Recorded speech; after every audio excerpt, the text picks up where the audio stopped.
welcome. Very good, thank you. Great to be here. Great company to lead, Pat. Great times. VMware is huge. It's always been huge. One question that came along when I was talking to other people was, in terms of technology, are containers going to disrupt? Containers? Well, we've described our strategy with respect to containers very simply as containers without compromise. In other words, we're embracing the container technology and adding it as a first-class citizen on the VMware infrastructure. Because containers need to be secured, they need to be managed, they need to be able to scaled up, scaled down. So we see those things are all the problems that the virtualization and what we call the software-defined data center layer has solved. But we see huge value in containers in the respect that they enable a application wrapping, lifecycle management, configuration, deployment. So it's really adding value at the application level and combining that with what we do at the infrastructure level. I want to shift the gear towards acquisition of innovation. There's a lot of interest in consumer space and virtualization. Startups try to focus that and try to target you as a potential acquiree. Where do you see yourself or the VMware playing a role in terms of acquisition of good technology? Yeah, our view has always been that we're combining inorganic as well as organic innovation. So I'm challenging my teams all the time for new ideas and keep pressing further into the future. But we also realize that there's a vibrant ecosystem of potential companies as well. And often some of the best minds are outside of the company. So we really are trying to do both of those, and we continue, and we've done several big acquisitions the last couple of years like AirWatch and Nicira that really have defined our strategy in those areas. And we really pride ourselves that not only do we do the acquisitions, but we're uniquely seen as being able to acquire these companies, bring them in, accelerate their growth, and keep the good people.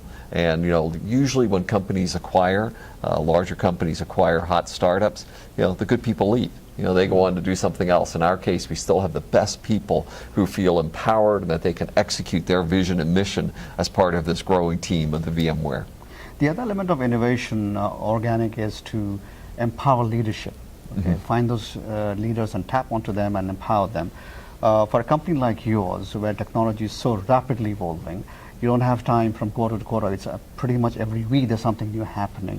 How do you keep the balance between keeping a tab on the evolving technology and having the right leaders so they are dynamic in their own nature? Yeah, and it's really important that those leaders, you really get the best and the best, the brightest, those who can really build teams. And the difference between a good leader and the best leader, maybe 10x. Right, and things, and so we really put enormous focus on getting the best people that we can, and they attract the best people because they want to come and work with the best people, so it becomes a reinforcing.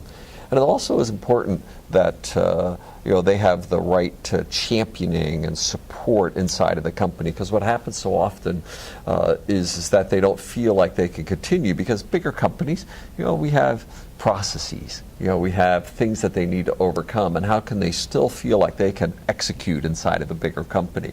And so I and my senior leadership team, we really put a lot of focus making sure we give the right guardrails, and don't let too many people help them and prevent some of the normal bureaucracy and other things to seep in and slow them down. And personally, I also take great pride in mentoring them as well, and take them under and really develop them to the next level of leadership. How do you disrupt in a company, which is like VMware, in an industry which is constantly disrupting itself? Yeah. How do you train people? How do you get people to self-disrupt? Well, often what happens is, that you end up with sort of this yin and this yang, and this pressure of it, because we serve enterprise customers, and how long do they want us to support the products? Forever. Yeah. Right? And creating a disruptive product means that we're often disrupting ourselves. But we know that if we're not creating those disruptive products, there's somebody else, right? Often, maybe just down the street in the valley, it's looking out for it. So it really is trying to keep that balance, that customers just love us. They just love our support. They love our products, and they're confident in our roadmap of where we're taking them as well. And sometimes it's a tough conversation of taking them from here to this new product, and how we're going to continue to support them, but also help transition them to that new product.